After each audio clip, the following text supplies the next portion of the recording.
ઉકેલ શોધો. ફરી એક વખત આપણે એક ચલ સુરેખ સમીકરણ ઉકેલ શોધોના દાખલા શીખીશું. નંબર 1, એક્સના છેદમાં 3 વત્તા 5/2 બરાબર -3/2.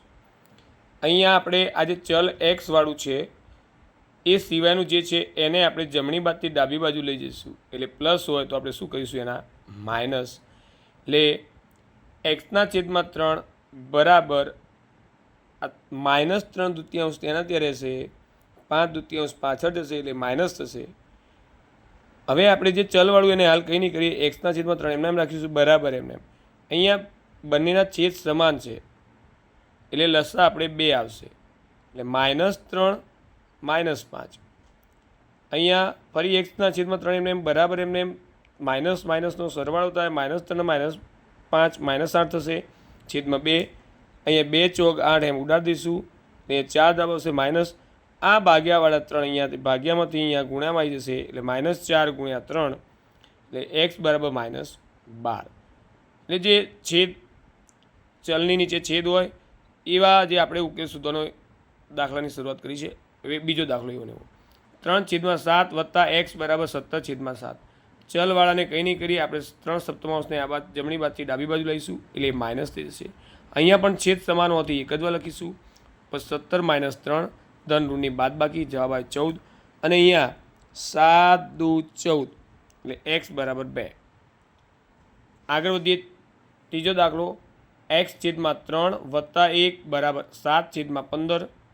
અહીંયા પણ આ એક્સવાળું છે એને કંઈ નહીં કરીએ, આ એકને આપણે પાછળ લઈ જઈશું એટલે 1 માઇનસ થશે. અહીંયા છેદમાં કંઈ નથી એટલે 1 કહીશું અને 1 ના 15નો લસા એટલે ડાયરેક્ટ આપણે અહીંયા લઈશું લસાની રીત 15 × 15 અને આખાના છેદમાં 15 કરીશું.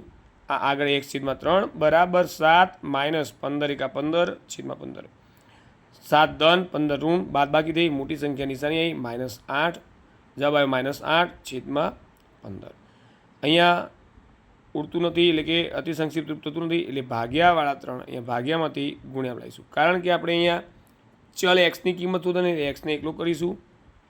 3 ભાગ્યામાંથી ગુણ્યામાં આવ્યા અને અહીંયા આ 3×5 = 15 એમ ઉડે છે. જ્યાં મોટી સંખ્યા હોય ત્યાં લખાય એટલે -8 એના છેદમાં 5 એક્સ બરાબર -8/5.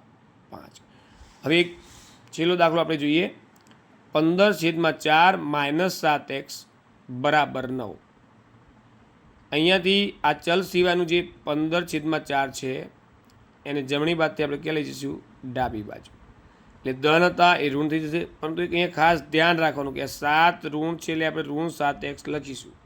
ભૂલ એ ન થાય એનું ખાસ ધ્યાન રાખવાનું. હમણાં જ કીધું એ પ્રમાણે લસા લઈશું. 4 × 9 4 9 = 36. 4 લસા આવ્યો એટલે 36 થયા. -15 આખાના છેદમાં 4 થશે. આ ખાસ ધ્યાન રાખવાનું. -7x બરાબર 36 -15/4. -7x બરાબર 36 માંથી 15 કાઢો ધન ઋણની બાદ બાકી 21/4. અહીંયા -7 ગુણકમાં હોવાથી 7 ગુણકમાંથી ભાગાકારમાં આવશે 4ની જોડે.